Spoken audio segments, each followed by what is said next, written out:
আমি আজি সংযুক্ত বড়ো গণমঞ্চ চমুকৈ UBPO যেটো তৃতীয় বড়ো শান্তি চুক্তিৰ অন্যতম স্বাক্ষৰকাৰী সংগঠন আৰু আমাৰ ইয়াত আছে BTRৰ বাহিৰৰ প্ৰাক্তন BLT কল্যাণ পৰিষদ সমন্বয়ৰক্ষী সমিতিৰ সাধাৰণ সম্পাদক আৰু লগত আছে আমাৰ যেটো তৃতীয় শান্তি বড়ো চুক্তিৰ আধাৰত গঠন হোৱা BTRৰ বাহিৰৰ বড়োসকলৰ যেটো ৰাজনৈতিক অধিকাৰ বা অৰ্থনৈতিক উন্নয়ন বিভিন্ন দিশত উন্নয়নৰ কাৰণে যেটো বড়ো কছাৰী কল্যাণ সাহিত্য সাহিত্য পৰিষদ এই পৰিষদৰ মাননীয় অধ্যক্ষ মহোদয় অনিল বসুমতাৰী ডাঙৰীয়া আমাৰ লগত আছে আজি আৰু আমাৰ লগতে আমাৰ সংযুক্ত বড়ো গণমঞ্চৰ মই নিজে সভাপতি আৰু উপসভাপতি আছে আমি আজি বিশেষ যেটো নিৰ্বাচনী বতৰ এই নিৰ্বাচনী বতৰক লৈ পেলাই আমি কি কাৰণত কোন দলক কেনেধৰণে সমৰ্থন দিব আপোনালোকৰ যোগেদি আমি আজি প্ৰচাৰ কৰিব আহিলোঁ যেটো 2024 চনৰ লোকসভা নিৰ্বাচন BTRৰ বাহিৰৰ বড়োসকলৰ উন্নয়নৰ স্বাৰ্থত BJP মিত্ৰজোঁট প্ৰাৰ্থীক আমি মুকলিকৈ সমৰ্থন জনোৱাৰ এটা সিদ্ধান্ত লৈছোঁ যেহেতু জানে আপোনালোকে যে ভাৰতৰ স্বাধীনতাৰ কালৰ পৰাই বড়োসকলে ৰাজনৈতিক আৰ্থ সামাজিক শৈক্ষিক সাংস্কৃতিক ভূমিৰ অধিকাৰ প্ৰাপ্তিৰ বাবে দীঘলীয়া আন্দোলনৰ সূচনা হৈছিল আৰু দীঘলীয়া বড়োলেণ্ড আন্দোলনৰ ফলশ্ৰুতিত তিনিখনকৈ আজিলৈকে বড়ো শান্তি চুক্তি ইতিমধ্যে সম্পাদিত হৈছে আৰু 2003 চনত BTC চুক্তি স্বাক্ষৰিত হৈছিল যদিও BTCৰ বাহিৰত প্ৰায় 10 লক্ষাধিক বড়ো জনগণ বাহিৰত থাকি গ'ল তাৰ কাৰণে 2014 চনত 2014 চনৰ 18 জুলাই তাৰিখে BTRৰ বাহিৰৰ বড়োসকলৰ ৰাজনৈতিক অধিকাৰ আৰ্থ সামাজিক শৈক্ষিক বা সামাজিক বা বিভিন্ন দিশত উন্নয়নৰ কাৰণে সুকীয়াকৈ বড়ো কছাৰী কাউন্সিল বিচাৰি এটা আন্দোলন হ'ল এই আন্দোলনৰ ফলশ্ৰুতিত যেটো তৃতীয় বড়ো শান্তি চুক্তি হ'ল সম্পাদিত হ'ল 2020 চনৰ 27 জানুৱাৰীত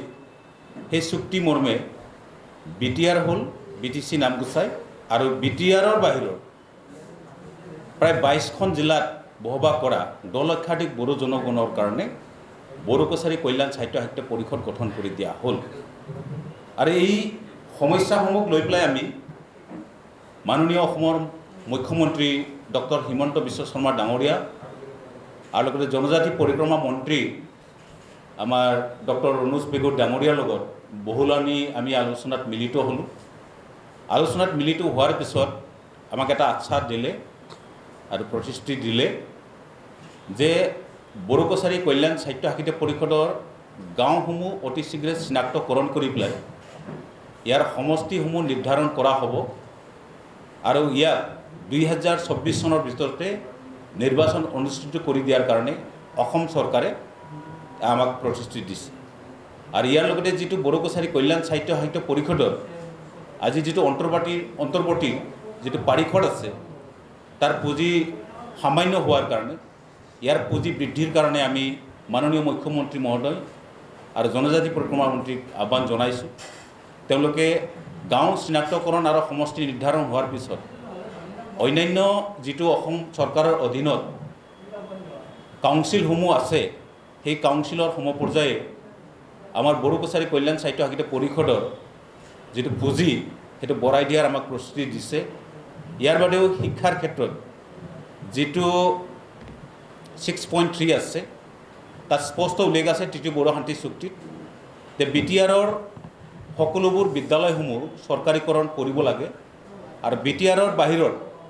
যিবিলাক বড়ো মাধ্যমৰ বেচৰকাৰী বিদ্যালয়সমূহ আছে সেই বিদ্যালয়সমূহ বিশেষ ৰেহাই দিয়ে হ'লেও চৰকাৰীকৰণ কৰাৰ এটা তাত চুক্তিত উল্লেখ আছে 6.3 দফাত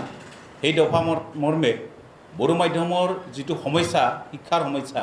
সেইটো সমাধান কৰি দিয়াৰ কাৰণে চৰকাৰে আমাক প্ৰতিশ্ৰুতি দিছে ইয়াৰ বাদেও যি অঞ্চলসমূহ BTRৰ বাহিৰত যিবিলাক বড়ো অধিকৃত অঞ্চল আছে তাত 5.2 5.2 দফা মতে বড়ো অধিকৃত অঞ্চলসমূহত সেইটো বিশেষ বাবে পুঁজি আবণ্টন দি পেলাই উন্নয়নৰ কাম কৰিব লাগে, সেইটো স্পষ্টকৈ উল্লেখ আছে। তাৰ আধাৰত আমি অসম চৰকাৰক আমি আলোচনা এটা মিলিত হৈ আমাক প্ৰস্তুত দিছে, যিহেতু শোণিতপুৰ আৰু বিশ্বনাথ জিলা BTR সম্প্ৰসাৰণৰ নামত এই দুটা জিলাৰ বড়ো গাঁওসমূহ BTRতো অন্তৰ্ভুক্ত নহয় আৰু বড়ো কছাৰী কল্যাণ স্বায়ত্তশাসিত পৰিষদৰো অন্তৰ্ভুক্ত নহয়। গতিকে দুটা কাউন্সিলৰ পৰা ইয়াত এই দুখন বিশ্বনাথ আৰু শোণিতপুৰ জিলাত বসবাস কৰা বড়োসকল তাৰমানে উন্নয়নৰ পৰা তেওঁলোকে বঞ্চিত হৈ আছে। তাৰ কাৰণে 5.2 দফা মতে শোণিতপুৰ আৰু বিশ্বনাথ জিলাৰ বড়োসকলৰ যিটো উন্নয়নৰ কাম গাঁওসমূহ বড়ো অধিকৃত অঞ্চলৰ সেই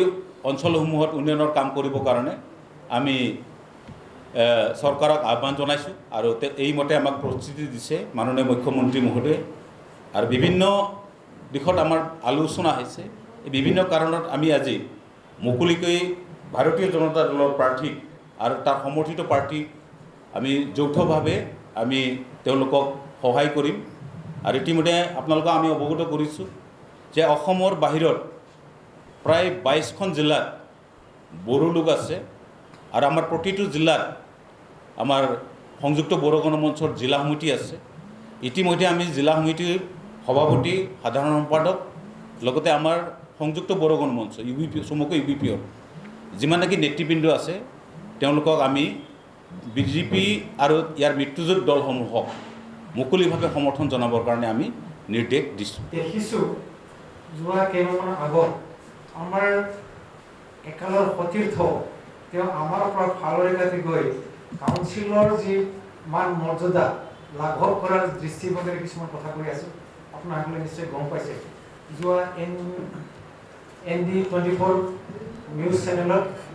আৰু প্ৰতিদিন টাইমৰ নিউজ চেনেলত কিছুমান প্ৰাক্তন যিটো নেকি অধ্যক্ষ বড়ো কছাৰী কল্যাণ স্বায়ত্তশাসিত পৰিষদৰ যিহেতু অসম চৰকাৰে যোৱা বছৰৰ 4 জানুৱাৰীত অপসাৰণ কৰা ব্যক্তিৰ ওপৰত ইয়াৰ ওপৰত আমাৰ কাউন্সিলৰ ফালৰ পৰা অলপ স্পষ্টীকৰণ দিবলগীয়া আছে। মই অলপ লিখি লৈ আহিছোঁ গোটেই ডিটেইলছ। সেইকাৰণে আমি যোৱাকালি আৰু সিদ্ধান্ত আমাৰ সংযুক্ত বড়ো গণমঞ্চৰ যি সিদ্ধান্ত আহি থকা নিৰ্বাচনৰ সংক্ৰান্তত যি সিদ্ধান্ত আৰু আমাৰ XBLT ৱেলফেয়াৰ ছ'চাইটিৰ যিটো নেকি আউটছাইড BTR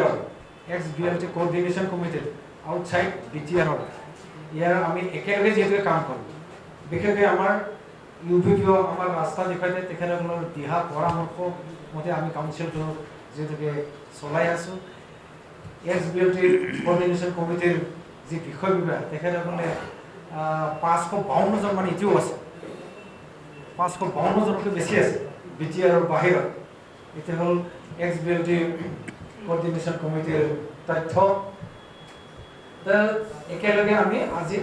এই সংবাদমেলৰ যোগেদি কিছুমান স্পষ্টীকৰণ আমি দিব বিচাৰিছোঁ।